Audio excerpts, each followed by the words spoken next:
Welcome back to Reddit Tales by Uncle Sammy. I see you, I appreciate you, and I'm thankful you subscribed and keep showing up. This space is built on your insights. Leave your thoughts and lessons below. Now, cue the tension, cue the truth, let's get into it. Everett Langston's wife did the cruelest thing in our marriage. She laughed into her phone, called me predictable, and explained how she would time the divorce to strip the house, the investments, and the children, like love was a spreadsheet she already balanced. Here's how it happened. I was 39, the kind of man who straightened crooked frames without noticing and wiped my glasses when my thoughts got too loud. I wrapped a cybersecurity contract in Denver earlier than planned, and a restless optimism pushed me toward home before dark. I packed a hotel room the way I packed my life. Quiet, exact, no wasted motion. Socks rolled evenly. Laptop cord looped into a clean circle. I even smoothed the comforter after grabbing my bag, like tidiness could keep chaos out. Late winter sleet tapped the window, while traffic hissed on wet pavement below. I checked the time twice, a habit I disliked but couldn't shake, then started east before sunrise.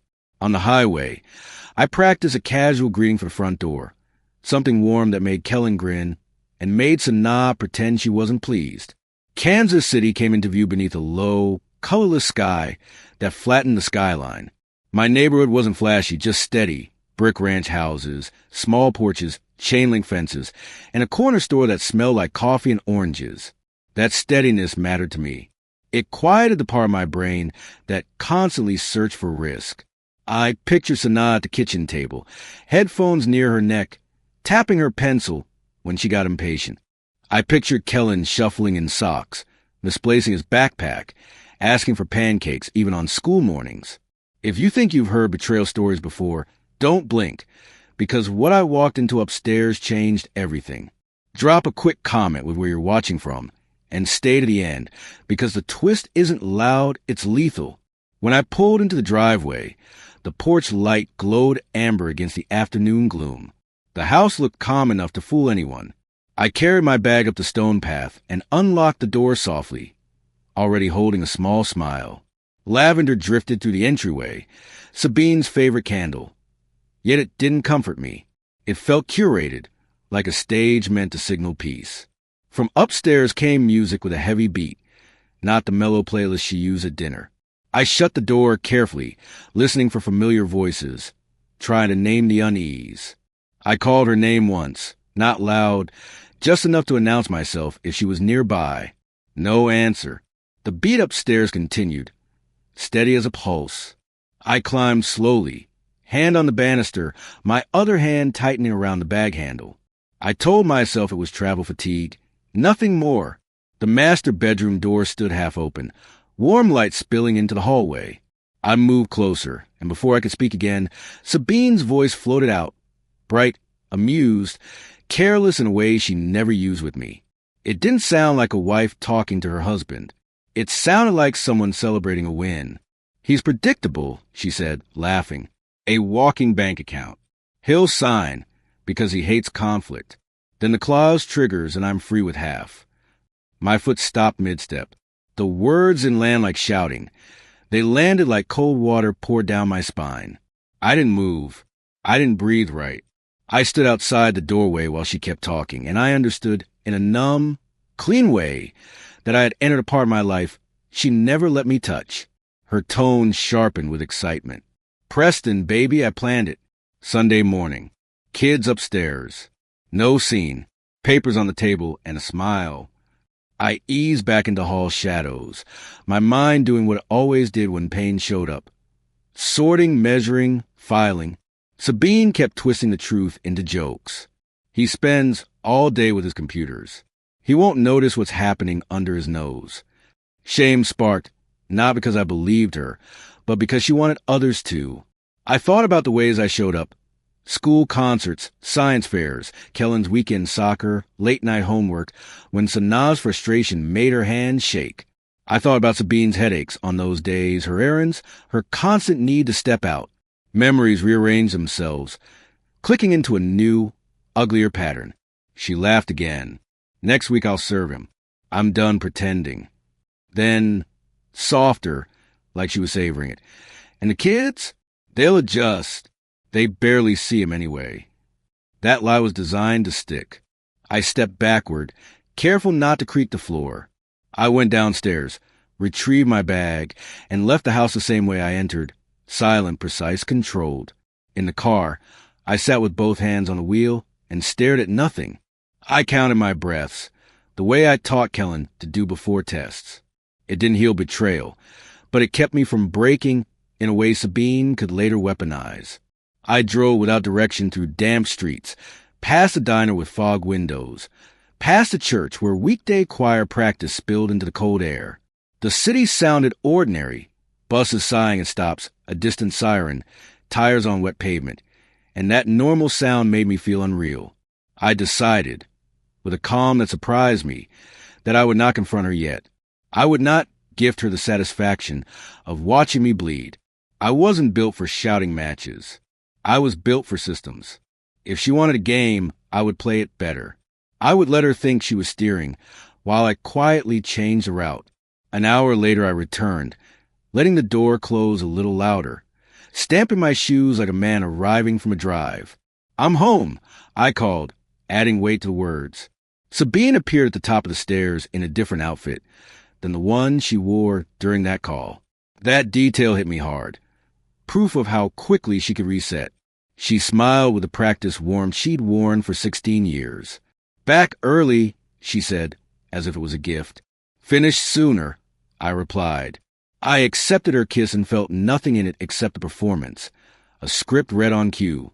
Kellen barreled down the hall, 11 years old and all elbows and speed, hoodie string in his mouth, like always. "Dad!" He launched into my arms, and the force of his trust nearly cracked me. I held him a second longer than usual, breathing in shampoo and childhood and the plain truth that he believed in me. Sanaa followed more slowly, 15 and guarded, gaze sharp. She hugged me quickly but sincerely, then asked about my trip and whether I'd review her robotics code later. I promised I would, and I meant it. Even as my mind ran parallel calculations I didn't want to admit were happening. Dinner unfolded like a scene I forced myself to perform. Sabine suggested pizza, checked her phone too often, laughed at a message without showing the screen. I asked questions, nodded at the right moments, made Kellen laugh with a silly story about a hotel elevator that talked too much. Sanaa watched her mother with a look that wasn't quite suspicious and didn't quite surrender. After the kids went upstairs, I retreated to my office, closed the door, and sat in the blue glow of my monitor without opening a single line of code. I opened a plain document and began listing what mattered: dates, accounts, property titles, stock allocations, and the clauses I remembered signing years ago. Over the next week, I lived like nothing had changed. I drove Sanaa to school when the bus ran late, stopping at the corner store for a breakfast sandwich because she skipped meals when stressed. I walked Kellen to the bus stop in the mornings when the air stung and the sidewalks glittered with frost. I listened to Sabine talk about Pilates and networking in that smooth, empty voice. At night, I lay beside her and stared at the ceiling, hearing the house settle and the hallway clock click forward like a verdict. Shame tried to settle on me for not seeing it sooner. Then I pushed it off, because deception was her choice, not my failure. I contacted a family attorney recommended by a colleague. Arden Knox, calm, careful-eyed, and patient in a way that felt rare. We met in a bright office near the riverfront, where gray water moved under a wind that never fully quit. I didn't mention the overheard call yet. I framed it as planning for a possible separation and asked how to protect assets in custody. Arden listened, asked Chris questions, and requested documents I could provide. I left with a checklist that felt like a lifeline. Confirm account access, document expenses, secure personal records, and avoid emotional texts. On the walk back to my car, a city bus sighed to a stop, doors folding open with a hiss, and I realized I'd already stopped thinking of Sabine as a partner. Sabine chose her moment exactly as promised. Sunday morning, quiet house. Kellen upstairs assembling a school poster, while Sanaa helped him tape the edges straight, her perfectionism spilling into everything. I sat at the kitchen table with coffee and a tablet, pretending to read, listening to the ticking clock and the hum of the refrigerator. Sabine entered dressed for battle, silk blouse, sharp makeup, hair pulled tight. She carried a manila envelope and slid it across the table, tapping it twice with her finger, a nervous tell I hadn't noticed before. "We need to talk," she said. I looked up, neutral. "About what?" "This isn't working anymore," she said, voice firm, like she rehearsed it in the mirror. "I spoke to a lawyer. These are the papers." I opened the envelope and scanned the first page with a calm that startled even me. My heart tried to sprint, but I kept my breathing slow. "How long?" I asked. She blinked. "What?" "How long have you been planning this?" Her mouth tightened. "Does it matter?"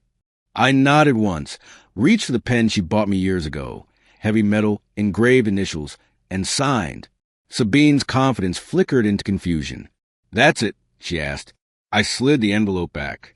"You want your freedom. Take it." We told the kids that night in the living room. Kellen sat cross-legged on the rug, picking at a loose thread. Sanaa perched on the armchair, jaw set, eyes shifting between us like she could calculate truth from micro-expressions. Sabine started with soft words about adults growing apart. Kellen asked if it meant moving houses, then asked if he would still see both of us. I answered gently. They would stay in our home. School wouldn't change. Routines would remain steady. Kellen's face crumpled anyway, and he wrapped himself around Sabine's waist like he could physically keep her there. Sabine stroked his hair and looked over his head at me with a tiny, smug lift of her chin, as if grief proved she mattered. Sanaa didn't cry. She just stared, and the silence in that stare was louder than Kellen's sobs. The next day, Sabine moved out. I went to work, sat through meetings, wrote clean code, and spoke with an even voice while my insides felt scraped raw.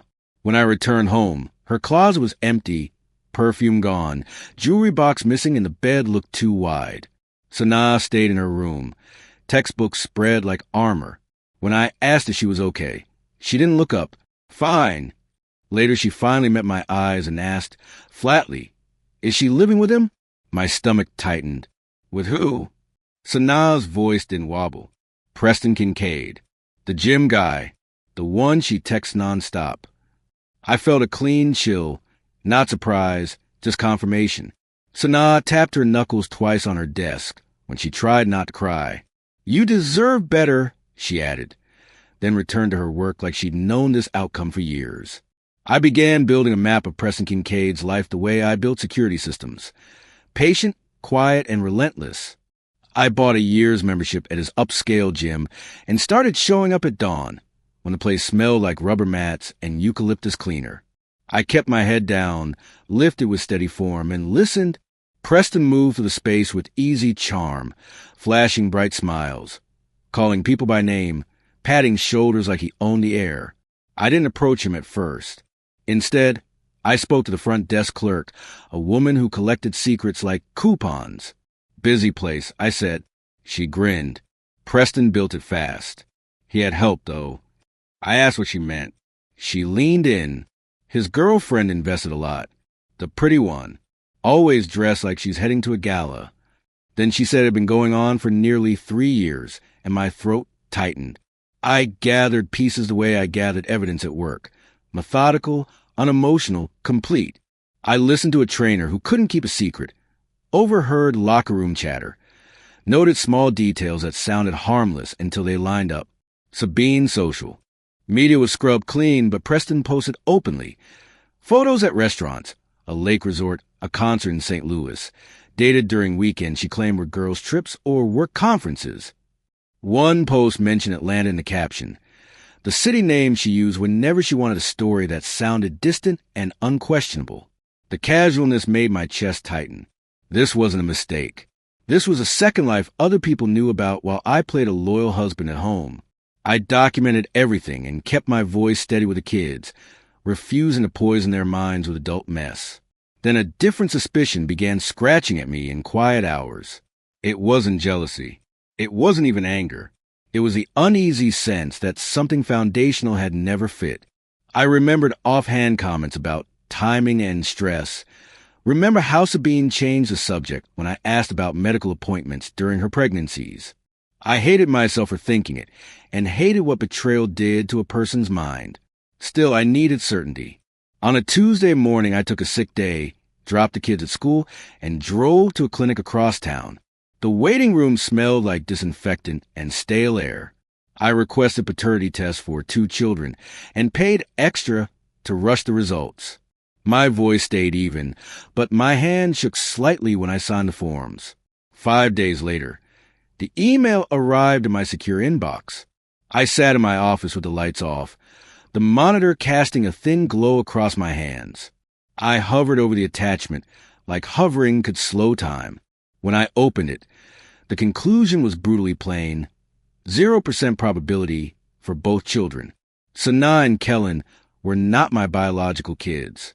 The room tilted. I stood and paced, rubbing the back of my neck, my stress habit. Thoughts collided. 16 years, 15 years of bedtime stories, science projects, scraped knees, and now this. I stopped, pressed both palms to my desk, and swallowed hard. The truth didn't erase the love. It sharpened it. They were still mine in every way that mattered, and I would not let Sabine steal that from them, too. I sealed the results in an envelope and slid it into my briefcase like a final card in a game she didn't realize had started. The restaurant I chose for my first move wasn't random. It was where I proposed years ago. Downtown, white tablecloths, low jazz, servers who spoke softly as if volume was a crime.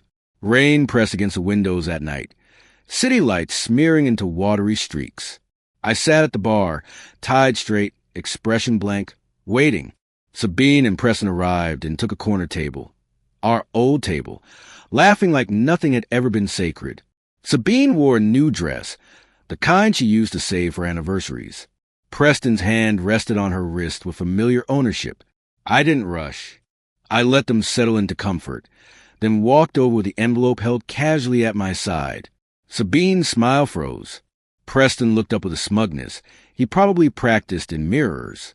I gave neither anger nor drama.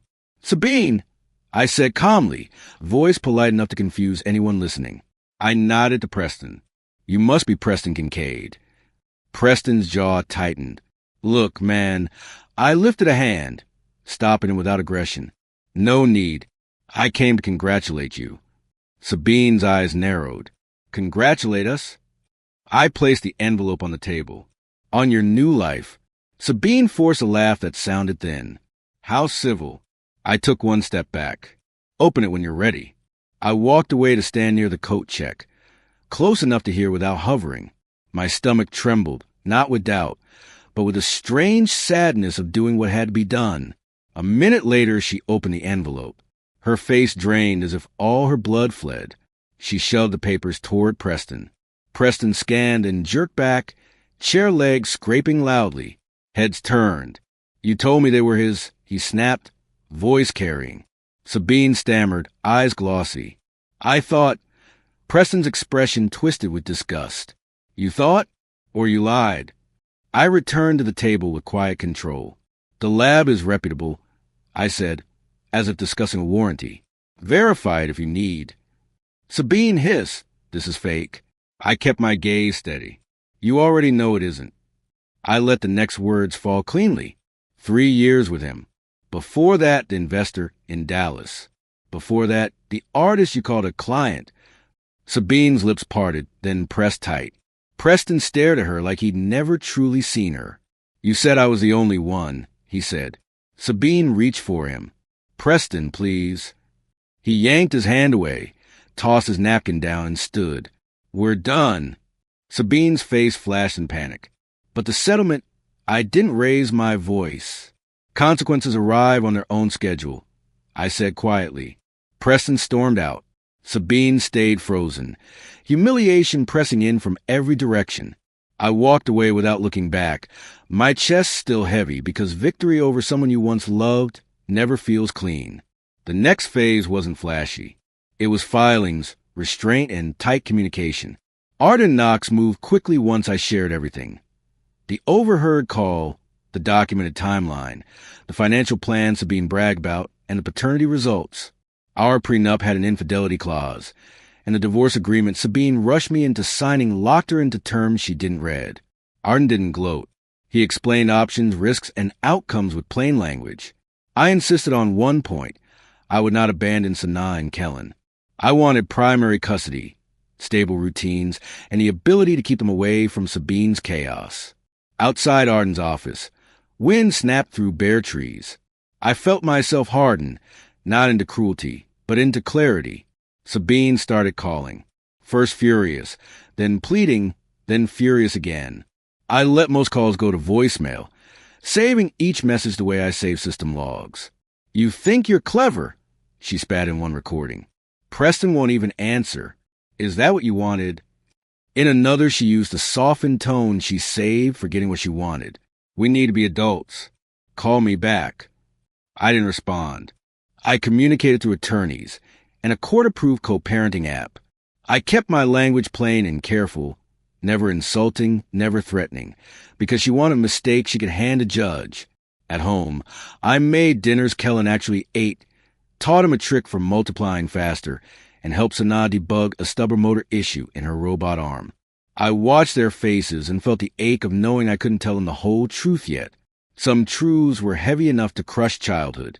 Preston called from an unknown number one evening, his voice thinner than his gym persona. "I want out," he said. "Those kids, are they mine?" I kept my answer factual. "The test only says they aren't mine. You'd need your own test." He exhaled hard. "She told me you were distant. She made you sound like a ghost." I didn't argue. I didn't defend myself to the man she chose. I listened, because useful information sometimes arrived from ugly places. He mentioned a financial audit, questions from regulators, trouble with investors. My mouth tightened, but my voice stayed even. "That sounds complicated." Preston cursed under his breath, then said, "I'm not your enemy." I paused. "You made choices," I said quietly. So did she. When the call ended, I stared at my ceiling and listened to the heater click on and off. Sabine's safety net was tearing where she assumed it was strongest. The court arrived under a hard gray sky.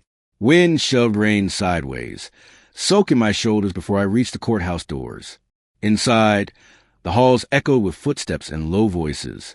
Sabine sat with her attorney, Deirdre Colson, looking thinner, less polished, hair pulled back as a control could be forced into place. Judge Ellison moved quickly. Arden presented evidence without drama. A fair timeline, post-signed agreements, and the paternity results. Deirdre tried to paint Sabine as emotionally fragile, claimed I manipulated her into unfair terms, hinted I was cold and controlling. Judge Ellison asked direct questions that left little room for stories. "Did you read the agreement?" Sabine hesitated. I skimmed. "Did anyone prevent you from getting counsel?" She swallowed. "No," the judge's tone stayed firm. "The court cannot rescue you from decisions you made with full access to information." The gavel came down. Financial terms held. I kept the home and the assets. Sabine kept only what was solely in her name. In the hallway, Sabine grabbed my sleeve, nails biting lightly through fabric. "You ruined me," she whispered, tears bright but not fully falling. "I have nothing." I gently removed her hand, not rough, not kind, just final. "You have what you said you wanted." I replied, "Freedom." She flinched at the word, like it tasted bitter now. "Where am I supposed to go?" My mind flashed back to her laughter, the phrase, walking bank account, the plan to take my kids. I kept my face steady. "That's not my decision anymore," I said. Her eyes narrowed. "You did the audit to Preston, didn't you?" I didn't confirm. I didn't deny it. "You build a life on deception," I said. "Deception collapses." Then I walked away, hearing my footsteps echo off marble like a metronome. I changed the locks the next weekend, while the kids slept over at a friend's place. I hated the symbolism, hated that a home could feel like a battleground, but I did it anyway. I restricted joint account access to what was legally required and moved deposits to a separate account. Sabine's messages shifted rapidly. "My card won't work. The hotel needs payment. This isn't fair. Then, please, I'm sorry." I didn't answer. I filed each message and kept my necessary responses short and neutral. Shame tried to creep in at night, whispering that I was cruel, but then I remembered Sabine's plan wasn't a heated argument. It was a plotted campaign. I couldn't afford the softness that became my weakness. Sanaa confronted me with facts, not emotion. Public records are online, she said one evening, standing in my office doorway. I closed my laptop slowly. What do you want to know? Her hands fidgeted with the zipper on her hoodie, a rare sign of feeling. Are you trying to make me feel sorry for her? I shook my head. No, I'm trying to understand how you feel. She swallowed. She called me. She said I'm ungrateful. She said you turned me against her. Sanaa's eyes hardened. You didn't have to. I heard about her months ago. She didn't know I came home early from the coding club. I heard her say you had a bank account. The word still burned, even repeated.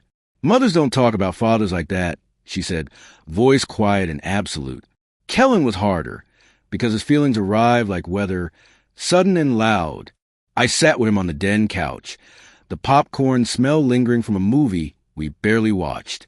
Mom might not take you this weekend, I said gently. His face fell, then he tried to recover. Is she sick? I chose careful honesty. She's dealing with adult problems. Kellen frowned. Is it because she has a boyfriend? The directness made me inhale sharply. Where did you hear that? He shrugged, twisting the hoodie string. She talked in the car. She said his name. And once at the mall we got ice cream, and he was there. His voice softened. He laughed too loud. I pressed down the flash of anger and forced my tone steady. Your mom made choices that hurt our family. Those choices have consequences. Kellen's eyes widened. Do you still love her? I looked at him and felt something break and reform. I care about her as your mother, I said. I care about you more than anything. He nodded slowly, storing the answer somewhere deep. Sabine showed up one Saturday morning. Cold wind outside, pale sun trying to break through clouds. She looked smaller than I remembered. Jeans instead of designer dresses, hair pulled back without shine. She asked to come in, and I let her, more for stability than comfort. In the kitchen, she asked for help, money, a place, something to keep her from sliding further. I listened without interrupting, hands around a mug I barely touched. When she finished, I said, I'll pay for a modest apartment for 6 months so the children have a safe place during visits. Relief flooded her face. Then I added conditions. Lisa my name. She gets a job, follows the schedule, no surprise overnights, no new partners around the kids. Her mouth tightened. You don't trust me. I didn't argue. Would you? She lowered her eyes. No. When Sanaa came downstairs and refused to hug her, the room lost oxygen. Sanaa's voice was quiet and devastating. I heard you, Mom. I heard you laugh. Sabine had no defense. Sanaa ran upstairs, door slamming hard enough to rattle a frame. Kellen stayed in bed, and Sabine left with wet eyes and stiff shoulders. I closed the door and stood in the quiet, feeling no satisfaction, only fatigue. The custody hearing came soon after and moved swiftly. With Sabine's instability and documented deception, Judge Ellison granted me primary custody. Weekend visitation remained, but Sanaa refused, and Kellen went with reluctant loyalty, like a child trying to hold two truths at once. 3 months later, we adopted a golden retriever from a shelter. Kellen's idea, Sanaa's reluctant approval after she researched training methods. He named the dog Copper, and Copper brought noise and warmth into the house. Paws tapping on hardwood, nails ticking like tiny drums, excited snuffles at the back door. The first time Copper curled at my feet while I worked, my shoulders loosened in a way I hadn't noticed was possible. Healing, I realized, sometimes arrived disguised as responsibility. Over spring and summer, routine stabilized. I shifted my work schedule so I could be home for bus drop-offs and after-school pickup. I learned which corner store clerk slipped extra napkins into the bag and which diner served Kellen's grilled cheese without burning it. I forced myself to attend church with Kellen twice, not out of sudden faith, but because he found comfort in the choir's steady voices and the familiar greetings from older neighbors.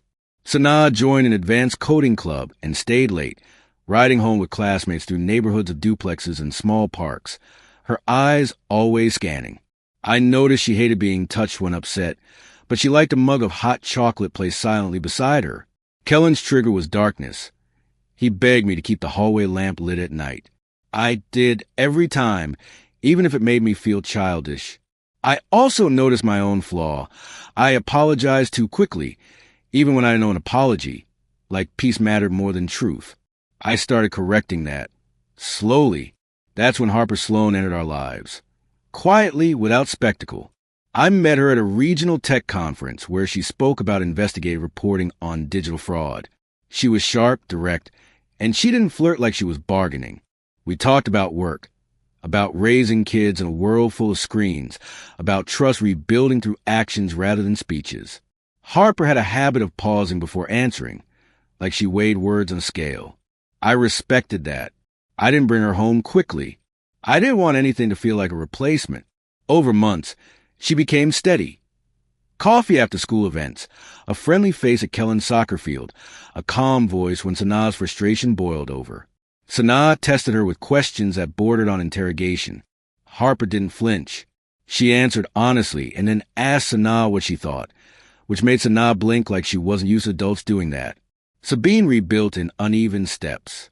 She found work as an administrative assistant at a small insurance office, then moved into her own compact apartment near a commuter line.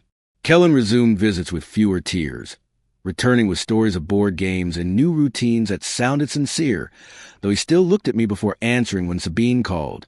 Sanaa kept refusing, sending only short texts on holidays. I didn't force it. One evening, Sabine called me directly instead of using the app, her voice steadier than before. I got offered a job in Chicago, she said. Better pay, real advancement. I stared out the kitchen window as summer thunderstorms stacking clouds like dark towers. And the kids? I asked. She didn't manipulate. She requested cooperation for travel and visits. I said I'd talk to them. Distance sounded like a boundary, and boundaries kept wounds from reopening. When I told Kellen about Chicago, his face folded with disappointment, then tightened with effort to be brave. Can she still come to my game sometimes? He asked. I nodded. If she makes the trip, yes. He chewed his hoodie string and looked at Copper sleeping on the floor. I want her to see my new position, he whispered. I felt that familiar ache. Anger at Sabine for forcing him into adult compromises. Shame that I couldn't fix it. Pride that his heart still leaned toward hope. Sanaa's reaction was colder. Chicago is far, she said, as if discussing the weather. I asked what she wanted. She didn't look up from her laptop. I want quiet, she said. I want to stop waiting for the next lie. I nodded and didn't argue, because her truth was earned. Months later, life felt lighter in ways I didn't expect. The house looked different. New paint in the living room, rearranged furniture, Sanaa's robotics trophies on a shelf beside Kellen's soccer photos, Kappa's leash hanging by the door like a small symbol of continuity. Harper came for dinner often, bringing a bakery box and laughing when Copper tried to charm her for crumbs. Kellen adored her playful patience. Sanaa respected her mind. One evening on the back porch, with crickets starting up and distant traffic humming, I told Harper about the overheard call, the envelope, the day biology didn't match fatherhood. She listened without pity. She just took my hand and held it, her thumb tracing my knuckle once, a grounding habit. I admitted something I rarely said aloud. I thought revenge would feel like relief. It didn't. It felt like closing a door in a burning house and still smelling smoke. Harper nodded. Relief comes from building something safer, she said, not from watching someone else fall. A year after the papers were signed, a cream-colored envelope arrived with Sabine's handwriting and a Chicago return address. I stood in my office turning it over, feeling the strange neutrality time can create. Kellen had visited Chicago once during spring break and came back describing tall buildings and a small apartment that smelled like cinnamon tea. Mom listens more now, he said, almost surprised. Sanaa didn't go. Maybe someday, she told me, but not yet. I held the letter and felt no urge to open it immediately. I wasn't afraid of what it might say. I was tired of giving her words power. I slid it into the bottom drawer of my desk beneath old warranty papers and cables I meant to sort. The drawer closed with a soft click, and it felt like a boundary being set. That weekend, Harper hosted a small gathering at our house. neighbors, a couple of my colleagues, Kellen's coach, and a friend of Sanaa's who talked excitedly about scholarships. The kitchen smelled like roasted chicken and warm bread. Laughter filled corners that once held tension. I notice my body reacts differently now. Shoulders looser, jaw unclenched, breathing normal instead of measured. Harper caught my eye across the room and gave me a look that asked a question without words. Later, when everyone settled in the living room, Harper took my hand and stepped forward. "We have news," she said, voice steady. Kellen sat up straighter. Copper lifted his head from Kellen's feet. Sanaa's eyes narrowed, bracing for surprise. I swallowed, then spoke clearly. "Harper and I are engaged." Kellen hooped. Neighbors clapped. Sanaa blinked, then stood and hugged Harper. Brief but genuine, the kind of moment that mattered because it wasn't forced. Warmth filled my chest, not triumph, but belonging. Harper smiled and added, "We also set a date." Kellen asked when, rapid fire. Harper answered with a small laugh. "Soon." Small ceremony. I watched Kellen's face brighten, then noticed Sanaa's expression soften in a way that surprised me. Sanaa's flaw had always been pride. She hated needing anyone, yet she looked at Harper like she was allowing a new truth into her life. Harper continued, gentle but certain, "And there's one more reason we aren't waiting." She guided my hand to her abdomen. Still flat, still early, but real enough to shift the air in the room. Kellen's eyes widened. I kept my voice calm, though it trembled inside me. "We're having a baby." Kellen shouted, "I'm going to be a big brother again." Copper barked once, as if joining the celebration. Sanaa covered her mouth, then laughed, a small, honest sound I hadn't heard in a long time. After guests left and the house quieted, I stood in the backyard under a clear sky, stars sharp above neighborhood roofs. Copper nosed the grass, then settled nearby.